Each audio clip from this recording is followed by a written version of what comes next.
I'd like to start by recognizing those who lost their lives 1 year ago: Heather Heyer, Trooper Pilot Peter Burke Bates, and Lieutenant Pilot Jay Cullen. Our hearts are with their families and everyone who knew them. I would like to especially acknowledge Heather's mother, Susan, who is with us today. I wasn't here last year. I watched it in horror from afar and in real time online. But that's different from being here.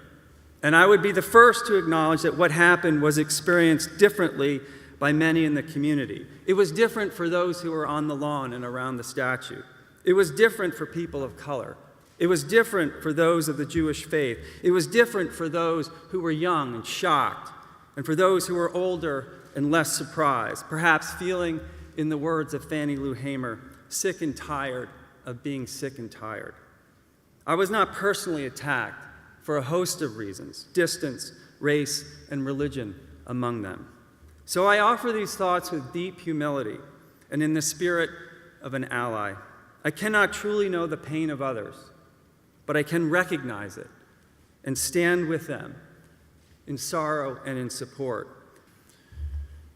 When the neo-Nazis and white supremacists marched towards the Jefferson statue last year, they were met by a group of intrepid individuals who had gathered around the statue. It was a remarkable moment of courage and bravery by our students and community members who stood fast and found themselves, perhaps to their surprise, in a position of appearing to defend the Thomas Jefferson statue from attack. I doubt very much that all those who were forced into that position were intending to defend the statue itself, and I'm certain they were and are fully aware of Jefferson's complicated legacy. Author of the Declaration of Independence, which proclaimed the inherent equality of all, yet also a slave owner. And yet these students and community members were forced into appearing to keep the statue safe from the white supremacists who had marched through our grounds intent on causing terror and seemingly intent on laying claim to Jefferson, the slave owner, as opposed to Jefferson, the idealist.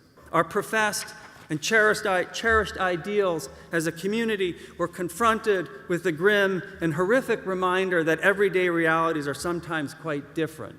And to wrestle with that difference, to come to grips with the gaps that still exist between our aspirations and our everyday realities, is indeed what being an American is about. It is also, importantly, what being a member of this community is about, or should be. And we are a university that should be proud to have graduated innumerable alumni who have dedicated their lives to advancing our values and to advancing racial, social, and economic justice. There has undoubtedly been progress, which should be celebrated. But this is also the university we should acknowledge if we have the courage to be candid and open to self-examination that graduated two of the organizers of last year's Hateful March. To be a part of this community, to be an honest and courageous member of this community, we have to recognize that there is still a gap between our aspirations and our realities. Let's be clear. This group of marchers represented an extreme group of lost souls who want to reject our values and aspirations, and they were emboldened, let's be honest yet again, by a political climate that fosters the idea that those fundamental values might actually be up for grabs.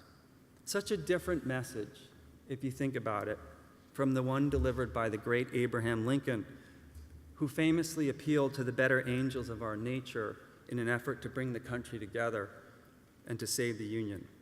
To summon hope today is to summon those better angels of our nature who can help lead us down the path to the place where our aspirations and our realities meet. As a university, this means we must have the courage to acknowledge the gaps that still exist. It means we must admit to mistakes, including those made last year, understanding and trusting that others understand that mistakes in times of crises are inevitable, some avoidable, some not.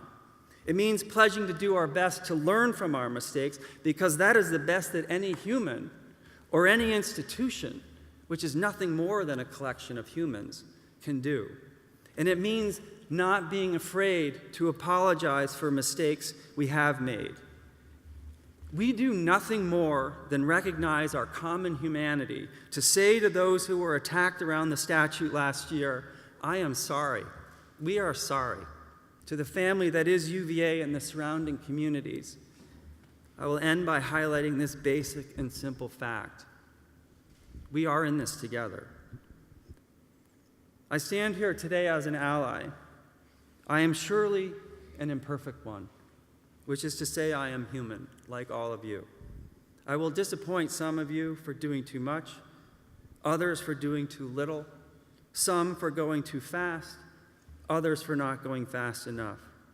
But I know in my heart where I would like to go, and that is the place where our aspirations and our realities finally intersect. I know that many of you, so many of you, would like to get there as well. And I look forward to our imperfect journey together. Thank you.